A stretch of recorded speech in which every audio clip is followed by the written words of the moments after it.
오늘은 우리 남부교회 창립 49주년입니다. 지난 49년 동안 우리 교회를 붙드시고 믿음으로 세워주시며 아름다운 교회로 사용하신 우리 하나님께 감사와 영광을 올려드립니다. 담을 넘는 무성한 가지 같은 교회라고 하는 제목으로 하나님의 말씀 선포하겠습니다. 오늘 본문은 임종을 앞둔 야곱이 아들들에게 축복하는 장면입니다.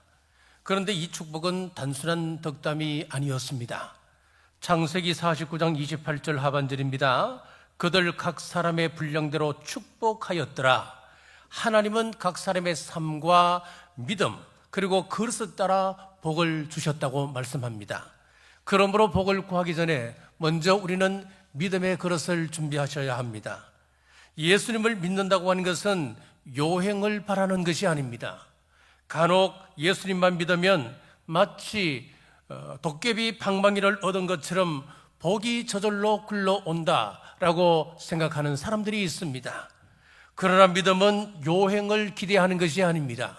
일확천금을 바라는 것도 아닙니다. 참된 믿음은 우리의 삶을 변화시키시고 하나님께서 그 변화된 삶 위에 감당할 수 있는 복을 맡기시는 것입니다. 오늘 본문을 보면 원래 장자는 베냐민이었습니다. 그러나 베냐민은 아버지의 침상을 더럽히는 죄로 말미암아 장자의 명분을 잃게 되었습니다. 그 결과 장자의 축복은 두 부분으로 나뉘게 됩니다. 먼저 통치권은 유다에게 돌아갔습니다. 그래서 유다 지파에서 다윗 왕이 탄생하고 그 족보를 따라서 인류의 만왕의 왕 되신 예수 그리스도께서 탄생하셨습니다. 그리고 상속권은 요셉에게 주어졌습니다. 자, 오늘 본문을 통하여 요셉에게 맡기신 장자의 축복, 상속권 이 살펴보면서 축복의 비밀을 함께 나누도록 하겠습니다. 첫째, 누구에게나 담이 있습니다. 22절 하반절입니다. 그 가지가 담을 넘었도다. 자, 여기서 요셉의 이름의 뜻은 더하다, 증가하다라고 하는 뜻을 가지고 있습니다. 그의 이름대로 더하는 복을 받았으며 가지가 담을 넘어가는 그 복을 누리게 되었습니다. 여기서 담을 넘는다고 하는 것은 단순히 담을 뛰어넘는 말이 아닙니다. 장애를 넘고 한계를 극복한다라고 하는 뜻입니다. 사실 인생에게는 누구에게나 담이 있습니다. 그러나 하나님은 우리를 담 앞에 주저앉게 하시는 분이 아니십니다. 담을 뛰어넘게 하시는 하나님이십니다.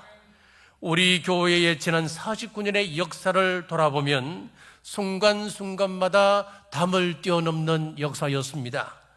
이곳에 교회가 세워지고 그리고 새 근성전이 건축되기까지 모든 것이 하나님의 은혜였습니다. 온 성도들이 한 마음으로 기도할 때에 불교 신자였던 시장님과 담당자를 움직여 건축 허가를 받게 하신 것은 지금 생각해도 하나님의 놀라운 역사입니다. 마치 하나님께서 코레스를 들어 이스라엘 백성의 길을 여셨던 것처럼 우리 교회도 하나님께서 담을 뛰어넘게 하셨습니다. 당시 이 지역은 유적지 500m 안에는 준공공 건물이 들어설 수 없다는 법이 있었습니다. 그런데 하나님께서 300m로 완화시켜 주셨습니다. 하나님께서 제도의 담을 넘게 하셨습니다. 이 지역은 땅을 파면 기와 조각이 남아서 발굴을 해야 합니다. 그러면 건축은 참 어려워집니다. 그런데 매트리스 공법, 일명 방석 공법이라고 하는 그 기초 허가가 났습니다. 그 위에 우리 교회는 세워질 수 있었습니다. 이 매트리스 공법은 우리 교회가 1호이자 마지막이 되었습니다. 하나님께서 담을 넘게 하셨습니다. 여러분, 이 건물이 들어서기까지 우리는 수많은 기적을 경험했습니다. 요셉에게도 수많은 담이 있었습니다. 그는 야곱의 11번째 아들이었습니다. 당시 이스라엘에서 장자권이라고 하는 것은 이 맏아들에게 주어지는데 맏아들은 절대적인 권한이 있었습니다. 둘째, 셋째라면 혹시 모를까? 왜? 형이 어떤 일을 당할지 모르기 때문에 둘째, 셋째는 기대할 수 있었을 것입니다. 그러나 11번째 아들에게는 무슨 소망이 있었겠습니까? 요셉은 환경적으로도 수많은 담이 있었습니다. 그는 어린 나이에 어머니 라헬을 잃었습니다. 어머니에게 받아야 할 사랑과 돌봄을 충분히 누리지 못한 채 어린 세월을 보내었습니다. 아버지의 특별한 사랑은 오히려 형제들의 시기와 질투를 불러왔습니다. 결국 형들은 은 20개의 요셉을 노예로 팔아 넘겼습니다. 형제에게 버림받은 것보다 더 아픈 상처가 어디 있겠습니까? 노예가 되었고 억울한 누명을 뒤집어 쓰고 감옥에 들어갔습니다. 정말 높은 담들이었습니다. 사랑하는 여러분, 혹시 여러분 앞에도 넘을 수 없을 것 같은 담이 높이 쳐져 있습니까? 죄의 담이 있습니까? 죄는 한 번 짓는 것으로 끝나지 않습니다. 죄는 점점 높은 담을 쌓아 우리를 가두고 하나님과 우리 관계를 단절시키며 결국은 우리의 삶을 무너뜨립니다. 그러므로 죄의 담 안에 머물러서는 안 됩니다. 십자가 보혈을 의지하고 우리는 담을 뛰어넘어야 합니다. 생각의 담에 눌려 있습니까? 나는 안 된다. 우리 형편에 어떻게? 이 나이에 무슨 일을 한단 말인가? 이런 생각이 스스로의 가능성을 짓누릅니다. 건강의 담이 있습니까? 경제의 담이 있습니까? 관계의 담이 있습니까? 상처의 담이 있습니까? 배신의 담이 있습니까? 억울함의 담이 있습니까? 그러나 기억하십시오. 하나님은 담을 크게 보시는 분이 아니십니다. 하나님을 바라보는 사람을 통하여 담을 뛰어넘게 하시는 하나님이십니다. 자, 요셉의 하나님은 오늘 또 살아계십니다. 요셉의 하나님은 오늘 저와 여러분의 하나님이십니다. 창립 49주년을 맞이한 우리 남부교회와 사랑하는 모든 성도님들 삶 위에 하나님께서 가로막힌 모든 담을 믿음으로 넘게 하시고 상처를 간정으로, 눈물을 축복으로, 고난을 은혜로 바꾸어 주실 줄 믿으시기를 주님의 이름으로 축복합니다. 둘째, 담을 넘는 복을 주십니다. 22절 같이 읽겠습니다. 요셉은 무성한 가지 곧 샘 곁에 무성한 가지라 그 가지가 담을 넘었도다. 아멘. 자, 하나님께서는 요셉에게 담을 넘어가는 복을 주셨습니다. 자, 그 복은 크게 세 가지입니다. 자, 첫째, 하늘과 땅의 복입니다. 25절 하반절을 보십시오. 그가 내게 복을 주실 것이라 위로 하늘의 복과 아래로 깊은 샘의 복과 젖먹이는 복과 태의 복이로다. 자, 여기 하늘의 복이라고 하는 것은 햇빛과 비와 같이 우리 인간이 할 수 없는 하나님의 절대적인 은혜를 말합니다. 아무리 비옥한 땅에 씨앗을 뿌려도 하나님께서 비를 주시지 않으신다면 그 씨앗은 움을 띄울 수가 없습니다. 초강대국인 미국이라 할지라도 허리케인 앞에서는 어쩔 도리가 없습니다. 속수무책입니다. 우주와 자연을 다스리시는 하나님이 아니시면 우리 인간은 아무것도 할 수가 없습니다. 그러므로 하늘의 복은 오직 하나님으로부터 오는 은혜를 이야기합니다. 아래로 깊은 샘의 복은 땅의 복입니다. 하나님께서 땅을 축복하지 않으신다면 땅은 가시와 엉겅퀴를 내고 황무지가 될 수밖에 없습니다. 지금 우리나라는 경제적으로 어려운 시기를 지나고 있습니다. 하나님께서 우리 경제를 붙들어 주지 않으신다면 사람의 지혜만으로는 근본적인 문제를 해결할 수가 없습니다. 하나님께서 깊은 샘을 열어주실 때에 막혔던 형통의 은혜가 우리에게 주어지는 것입니다. 젖먹이는 복과 태의 복은 가축의 번성과 자손의 번성, 곧 가정을 풍성하게 하시는 우리 하나님의 축복을 말합니다. 자, 오래전에 이런 말씀을 드린 기억이 있습니다. 우리 교회 원로 장로님께서 젊으셨을 때에 소를 키우셨답니다. 소가 새끼를 낳으면 쌍둥이를 낳은 적이 여러 번 있었습니다. 그리고 간혹 가다가는 삼쌍둥이를 낳을 때도 있었습니다. 하나님께서 복을 주시면 우리 계산을 뛰어넘습니다. 이런 은혜가 주어지는 것입니다. 사랑하는 여러분, 성도의 복은 사람의 능력에서 시작되는 것이 아니고 우리 하나님의 손에서 시작되는 것입니다. 하나님께서 하늘의 복을 주시고 깊은 샘의 복을 허락하시며 가정과 생업의 복을 다하실 때에 우리의 삶은 풍성한 열매를 맺으실 줄 믿으시기를 주님의 이름으로 축복합니다. 자, 담을 넘는 복 두 번째는 어뜸이 되는 복입니다. 26절 같이 읽겠습니다. 내 아버지의 축복이 내 선조의 축복보다 나아서 영원한 산이 한없음 같이 이 축복이 요셉의 머리로 돌아오며 그 형제 중 뛰어난 자의 정수리로 돌아오리로다. 아멘. 지금 야곱이 하는 이야기입니다. 내 아버지의 축복이 했을 때 여기서 내 아버지라고 하는 것은 지금 요셉을 두고 지금 자신을 이야기하는 거예요. 야곱을 이야기하는 거예요. 야, 요셉아 들어봐라. 이 아버지는 말이야, 지금 생각해 보니까 하나님께서 나에게 복을 주셨는데 얼마나 큰 축복을 주셨냐 하면은 할아버지 아브라함보다도 내 아버지 이삭보다도 내가 받은 복이 더 크단다. 그렇게 지금 말하고 있는 거예요. 여러분, 객관적으로 이 말이 맞습니까? 야곱이 살아왔던 삶을 보십시오. 형 에서를 피해서 집을 떠나야 했습니다. 외삼촌 라반에게 20년 동안 속고 속았습니다. 얼마나 억울한 인생이었습니까? 야복 강가에서 환도뼈가 부러졌습니다. 그 대퇴골이 위골되었습니다. 그래서 평생을 장애인으로 살아야 했습니다. 사랑하는 아내 라헬은 일찍 세상을 떠났습니다. 사랑하는 딸 디나는 욕을 당하는 아픔을 겪었습니다. 가장 사랑했던 요셉은 죽은 것이라고 생각하고 죽은 아들이라 생각하고 그들은 몇십 년을 눈물 속에 보내야 했습니다. 말년에는 기근으로 고향을 떠나야 했습니다. 애굽에서 나그네로 살아갔었습니다. 이게 무슨 축복입니까, 여러분? 얼마나 힘들었으면 야곱 스스로도 자신의 삶을 뒤돌아보며 바로 앞에서 이렇게 회고했을까요? 창세기 47장 9절 같이 읽겠습니다. 야곱이 바로에게 아뢰되 내 나그네 길의 세월이 130년이니이다. 내 나이가 얼마 못 되니 우리 조상의 나그네 길에 연조에 미치지 못하나 험악한 세월을 보내었나이다. 험악한 세월을 내가 보내었습니다. 자, 그런데도 내가 받은 축복이 아브라함보다도 크고 이삭보다도 더 큰 축복을 받았습니다. 그렇게 지금 요셉에게 말하는 거예요.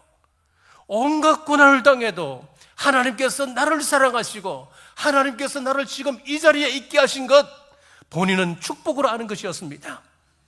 그리고 그 축복을 요셉에게 이어주며 너는 어뜸이 될 것이다. 이 축복은 그대로 이어져서 장자의 상속권을 받습니다. 역대상 5장 1절에서 2절 말씀 같이 읽겠습니다. 이스라엘의 장자 르우벤의 아들들은 이러하니라. 르우벤은 장자라도 그의 아버지의 침상을 더럽혔으므로 장자의 명분이 이스라엘의 아들 요셉의 자손에게로 돌아가서 족보의 장자의 명분대로 기록되지 못하였느니라. 유다는 형제보다 뛰어나고 주권자가 유다에게서 났으나 장자의 명분은 요셉에게 있느니라. 아멘. 지금 장자의 명분은 요셉에게 있다. 지금 장자의 명분 가운데 상속권이 있는데 이 상속권이라고 하는 것은 다른 형제의 두 몫을 받게 되는 것이거든요. 그러니까 이 요셉이 두 몫을 받아야 됩니다. 자, 어떻게 이루어집니까? 요셉에게는 두 아들이 있었습니다. 에브라임과 므낫세였습니다. 이 에브라임과 므낫세가 각각 한 지파가 되었습니다. 그래서 한 몫씩을 받게 되었습니다. 그러니까 요셉 아들이 두 아들이고 두 아들이 각자 한 지파가 되어 한 몫씩을 받았으니까 요셉은 두 몫을 받은 것입니다. 형제들 중 어뜸이 되었습니다. 담을 넘는 복 세 번째는 안정의 복입니다. 23절 같이 읽겠습니다. 활 쏘는 자가 그를 학대하며 적개심을 가지고 그를 쏘았으나. 자, 여기 보면은 요셉에게는 자기를 향하여 활 쏘는 자가 참 많았습니다. 형들은 시기와 질투의 화살을 쏘았습니다. 죽이려고 음모를 꾸몄고 마침내는 은 20개로 노예로 팔아버렸습니다. 상인들은 사람을 물건 취급하는 탐욕의 화살을 쏘았습니다. 하루아침에 요셉은 노예가 되었습니다. 보디발의 아내는 거짓과 모함의 화살을 쏘았습니다. 요셉은 성범죄자로 몰렸습니다. 자, 성범죄는 요즘 보면 다른 범죄보다도 사회적 낙인이 큰 범죄 아닙니까? 당시에도 마찬가지였을 것입니다. 보디발은 진실을 충분히 살펴보지 아니하고 의심의 화살을 쏘았습니다. 요셉은 감옥에 갇히게 되었지요. 감옥이라고 하는 환경은 절망의 화살을 쏘았습니다.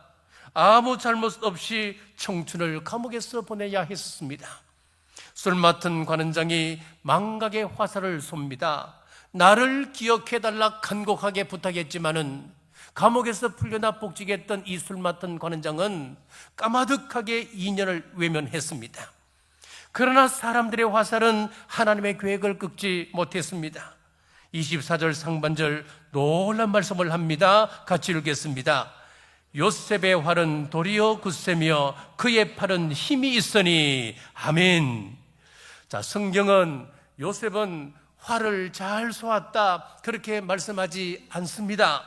그의 활이 굳세었다, 그의 팔은 힘이 있었다 그렇게 말씀합니다. 여러분, 활은 쏘는 것보다도 활쉬를 당기고 버틸 때가 훨씬 힘이 든다고 합니다. 요셉은 자기를 향해 날아오는 화살에 더 큰 화살로 갚지 않았습니다. 버티는 것이었습니다. 활쉬를 당긴 채 버티는 것이었습니다. 욕을 욕으로 갚지 않았습니다. 미움을 미움으로 갚지 않았습니다. 배신을 복수로 갚지 않았습니다. 그 증거가 아들의 이름에 나옵니다. 창세기 41장 51절에서 52절 같이 읽겠습니다.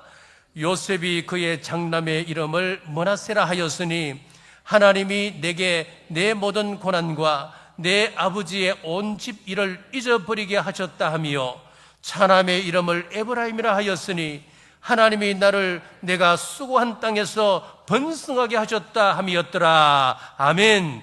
첫째 아들 이름을 짓는데 복수, 안갚음, 지금 설계를 씹으며 내가 지금은 이렇게 살지만은 반드시 내가 복수하리라 와신상담 그렇게 이름을 짓지 않았다는 것입니다. 이름을 므낫세라 지었습니다. 하나님께서 내 모든 고난과 내 아버지의 모든 일들을 잊어버리게 하셨다.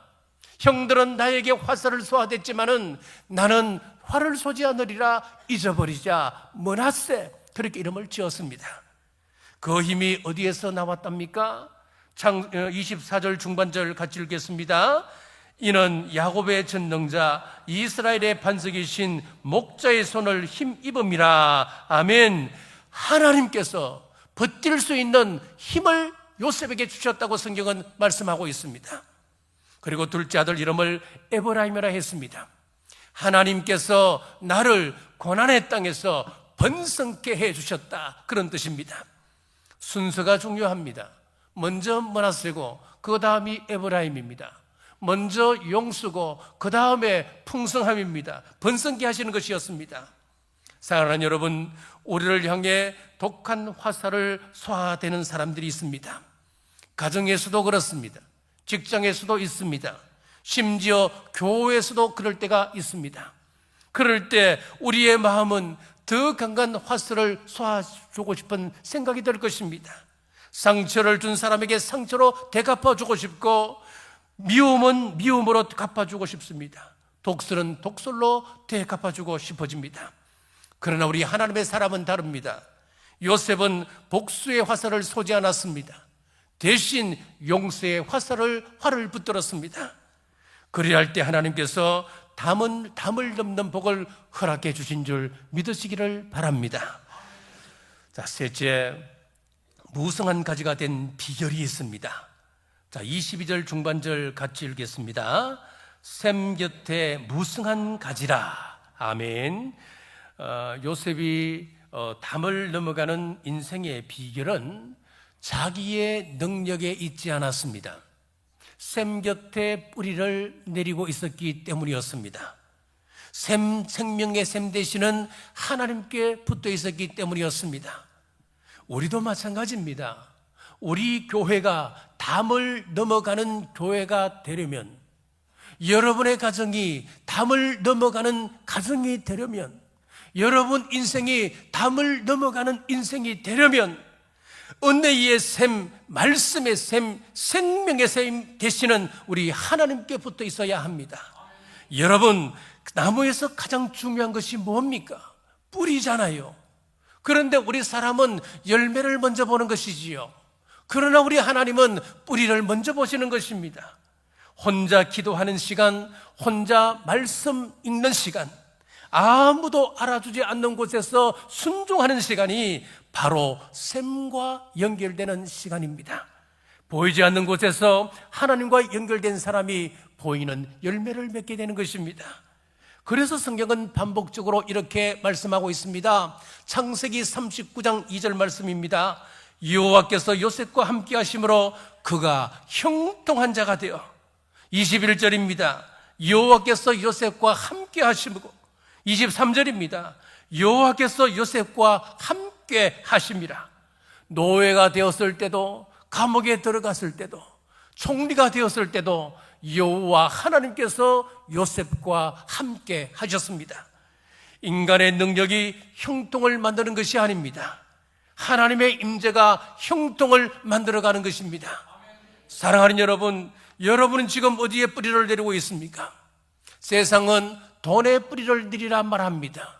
인간 관계에, 환경에 뿌리를 내리라고 말합니다. 그러나 이런 것들은 언제든 쉽게 흔들릴 수 있습니다. 그러나 성경은 말씀합니다. 시편 1편 3절 말씀 같이 읽겠습니다. 그는 시냇가에 심은 나무가 철을 따라 열매를 맺으며 그 잎사귀가 마르지 아니함 같으니 그가 하는 모든 일이 다 형통하리로다. 아멘. 여기서 복이라고 하는 것은 하나님께서 분명히 말씀하시기를 복의 근원 대신 하나님께 붙어 있을 때에 흘러오는 것이라고 말씀하는 겁니다. 기도의 삶을 떠나지 마십시오. 말씀의 삶을 떠나지 마십시오. 예배의 삶을 떠나지 마십시오. 그럴 때 하나님께서 여러분을 담을 넘어가는 무성한 가지로 세워줄 줄 믿습니다. 그리고 그 은혜는 가정으로, 직장으로, 세상으로 흘러갑니다.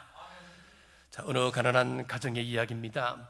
아버지를 잃고 어머니는 새벽부터 밤늦게까지 3가지 일을 하며 2 아들을 키웠습니다. 삶에 지친 어느 날 어머니가 수면제를 사들고 들어왔습니다. 오늘은 이제 이 수면제를 먹고 인생을 끝내자. 그런데 아들 머리맡에 있는 편지를 읽게 되었습니다.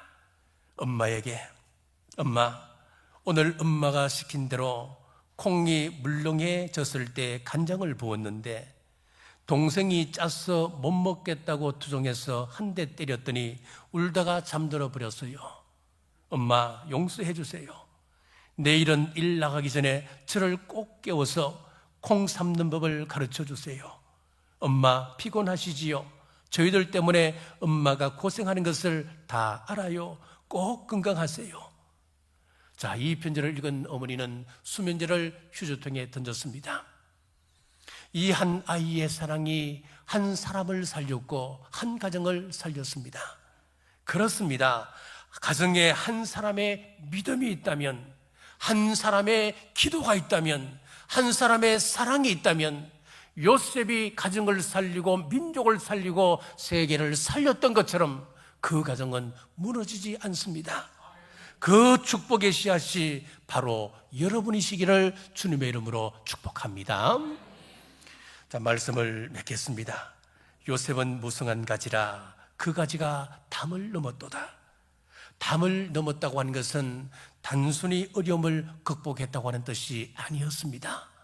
여기서 담을 넘었다고 하는 것은 담을 넘어 다른 사람을 살리는 축복이 되었다고 하는 뜻이었습니다. 자, 요셉은 자신뿐만 아니라 온 가족을 살리는 생명의 부양자가 되었습니다. 그리고 기근 가운데 있던 애굽을 살렸습니다. 사랑하는 여러분, 창립 49주년을 맞은 우리 남부교회도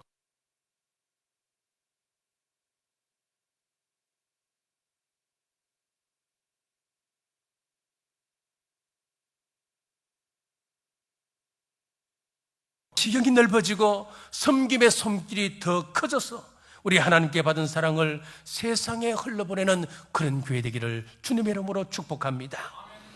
그러나 한 가지 기억해야 할 것이 있습니다. 담을 넘는 것보다도 더 중요한 것은 열매를 맺는 것입니다. 열매 없는 가지가 담을 넘는다고 무슨 유익을 끼칠 수 있겠습니까? 사랑의 열매, 성령의 열매가 풍성해야, 그래야 우리가 담을 넘어갈 때에 세상이 그 열매를 먹고 새 생명을 얻게 되는 것입니다. 그러므로 우리는 요셉 같은 사람이 되기를 소원해야 합니다. 하나님, 나와 함께 계심이 형통의 비밀입니다. 아버지, 제가 순종하겠습니다. 저와 동행해 주옵소서. 하나님, 샘 곁에 뿌리를 내리겠습니다. 화살을 맞아도 성령님께서 주시는 그 강한 힘을 붙들고 나는 버티겠습니다. 화살을 쏘지 않겠습니다. 결단할 때에 하나님께서 우리를 무성한 가지로 세우시고 담을 넘는 가지가 되어서 무사람을 살려내는 축복의 통로로 우리 교회를, 그리고 여러분을 사용해 주실 줄 믿으시기를 주님의 이름으로 축복합니다. 기도하겠습니다. 사랑과 은혜가 풍성하신 하나님 아버지, 요셉처럼 샘 곁에 뿌리를 내린 무성한 가지 되게 하옵소서. 어떤 환경과 고난 속에서도 하나님께 붙어 있게 하시고 상처와 배신을 용서하며 화살을 맞아도 다시 화살을 쏘지 않는 믿음을 허락하여 주옵소서. 우리 남부교회가 담을 넘어 지역과 가정과 열방의 하나님의 사랑을 흘러보내는 축복의 통로가 되게 하시고 성령님의 아름다운 열매가 풍성한 교회 되게 하여 주시옵소서.